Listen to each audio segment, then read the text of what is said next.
Hello friends, Banaras series के दूसरे video में आज हम जा रहे हैं सारनाथ।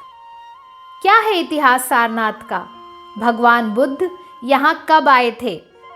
बौद्ध धर्म में इस जगह का क्या महत्व है? इन सभी सवालों के जवाब आज आपको इस वीडियो में मिलेंगे और साथ ही हम आपको ये भी बताएंगे कि वाराणसी की सबसे अच्छी और सस्ती बनारसी साड़ियाँ कहाँ मिलती हैं और भारत के उपन्यास सम्राट मुंशी प्रेमचंद का इस जगह से क्या कनेक्शन है। इन सभी सवालों के जवाब जानने के लिए वीडियो को लास्ट तक ज़रूर देखें और इस वीडियो को कम से कम 5 लोगों के साथ ज़रूर शेयर करें।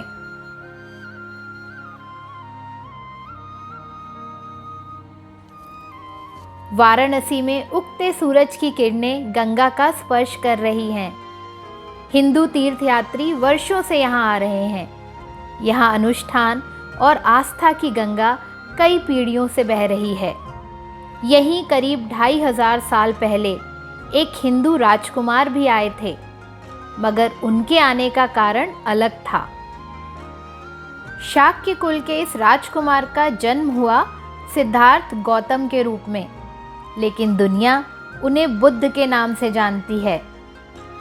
वाराणसी से लगभग 10 किलोमीटर दूर जिस जगह बुद्ध आए थे उस जगह का नाम है सारनाथ। बौद्ध धर्म में सारनाथ को एक तीर्थ का दर्जा प्राप्त है क्योंकि भगवान बुद्ध ने अपना पहला उपदेश यहीं दिया था। सवाल ये है कि बुद्ध ने सारनाथ को क्यों चुना? दरअसल बुद्ध जब सत्य की खोज में निकले थे, यानी कि जब बुद्ध नहीं हुए थे, तो उनके साथ 5 और लोग थे, लेकिन इन 5 ने बाद में बुद्ध का साथ त्यागा और ये लोग सारनाथ में जाकर बस गए। बुद्ध को जब एनलाइटनमेंट हासिल हुआ, यानी बोध गया में ज्ञान प्राप्त हुआ, तब उन्होंने सोचा कि सबसे पहले वे उन 5 लोगों को इसके बारे में बताएंगे जो कभी उनके साथ थे। इसलिए ज्ञान प्राप्ति के 7 हफ्तों बाद महात्मा बुद्ध वाराणसी के पास एक जंगल में आए और अपने उन 5 शिष्यों को अपना पहला उपदेश दिया। उसे धर्म चक्र प्रवर्तन सूत्र कहते हैं, जिसका अर्थ है धर्म चक्र की गति पर नियंत्रण। और यही था जन्म मानवीय पीड़ा से मुक्ति देने वाले बौद्ध धर्म का। बौद्ध धर्म के इतिहास के अनुसार बनारस का एक अमीर लड़का अपने 54 दोस्तों के साथ बुद्ध का शिष्य हुआ। इस तरह 60 भिक्षुओं से पहला संघ तैयार हुआ। बुद्ध से शिक्षा हासिल करने के बाद यह लोग अलग अलग दिशा में बुद्ध का संदेश पहुंचाने निकल पड़े और यहीं से बौद्ध धर्म पूरी दुनिया में फैला था। आने वाली सदियों में महात्मा बुद्ध के उपदेश न सिर्फ इस उपमहाद्वीप में बल्कि दूर दराज तक फैलने लगे। 7वीं सदी में चीन के एक युवा भिक्षु हुएनसांग बौद्ध से बड़े प्रेरित हुए। हुएनसांग ने फैसला किया कि वो चीन से भारत जाएंगे, बौद्ध धर्म के जन्म स्थान और बौद्ध धर्म की शिक्षा लेंगे। यह एक अनजान दुनिया की तरफ उनके बड़े लंबे सफ़र की शुरुआत थी, मगर आस्था से हिम्मत मिली।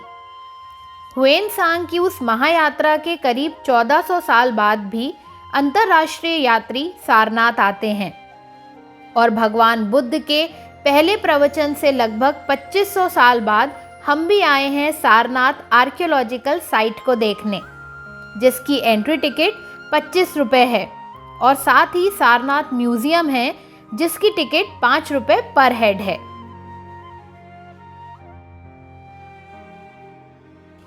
यह बौद्ध धर्म की 4 सबसे पवित्र जगहों में से एक है, जिनमें शामिल है उनका जन्म स्थान लुम्बिनी, बोध गया जहां उन्हें ज्ञान मिला, और कुशीनगर महानिर्वाण स्थल।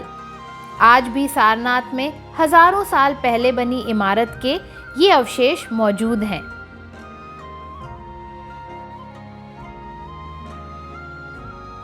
इनमें से सबसे अहम है धमेक स्तूप, जिसे कभी धर्मचक्र स्तूप कहते थे। करीब 2300 साल पहले इसे सम्राट अशोक ने बनवाया था। फिर 800 साल बाद इसका पुनर्निर्माण हुआ। माना जाता है कि यहीं पर महात्मा बुद्ध ने अपना पहला उपदेश दिया था। बेलन के आकार के इस स्तंभ का व्यास 30 मीटर और ऊंचाई 43 मीटर है। इसके अंदर क्या है, इसका पता आज तक नहीं लग पाया। कई लोग मानते हैं कि इसके अंदर शायद महात्मा बुद्ध के अवशेष हैं, मगर कोई पुख्ता सबूत नहीं है।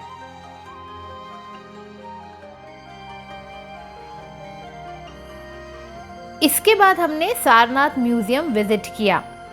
सारनाथ संग्रहालय भारतीय पुरातत्व सर्वेक्षण का सबसे पुराना संग्रहालय है।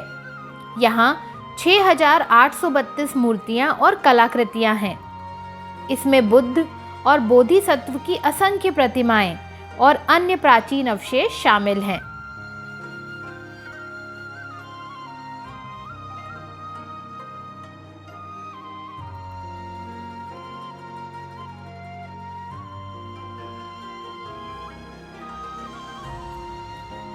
इस संग्रहालय की सबसे प्रसिद्ध कृति अशोक स्तंभ की है, जिसमें 24 तीलियों वाला अशोक चक्र और 4 सिंह वाला सिंह स्तंभ है।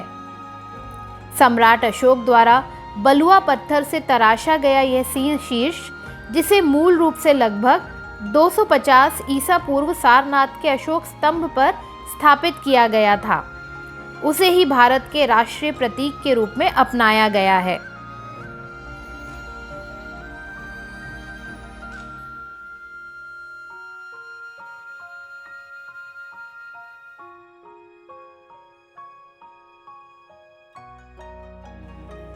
अगर आप इस संग्रहालय की सभी कलाकृतियों को डिटेल में देखना चाहते हैं तो कमेंट करके हमें बताएं। हम इस म्यूजियम का सेपरेट वीडियो बना देंगे।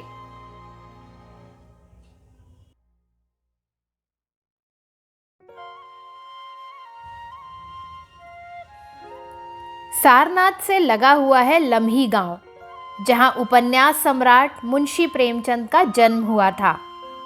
लम्ही बुनकर और जुलाहों का गांव है और यहाँ के बुनकर एसोसिएशन का एक सेंटर भी सारनाथ में है, जहाँ आपको हाथ से बुनी हुई बनारसी साड़ियाँ एकदम रीज़नेबल प्राइस पे मिल जाएंगी और यहाँ आप बनारसी साड़ियों को बनते हुए भी देख सकते हैं।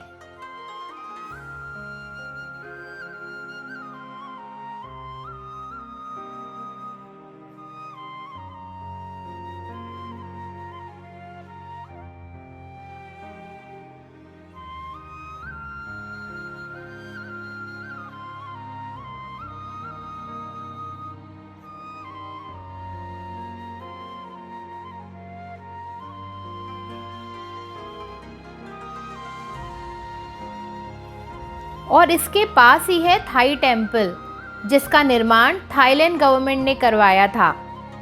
थाई टेम्पल सारनाथ के सबसे नए स्थलों में से एक है। इस मंदिर में थाई शैली की बुद्ध की एक गोल्डन स्टैच्यू देखने लायक है।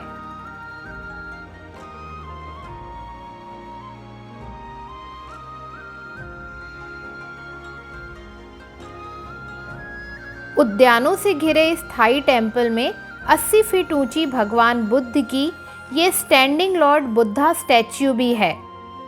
थाई मंदिर सारनाथ के सबसे शांत और दर्शनीय स्थलों में से एक है।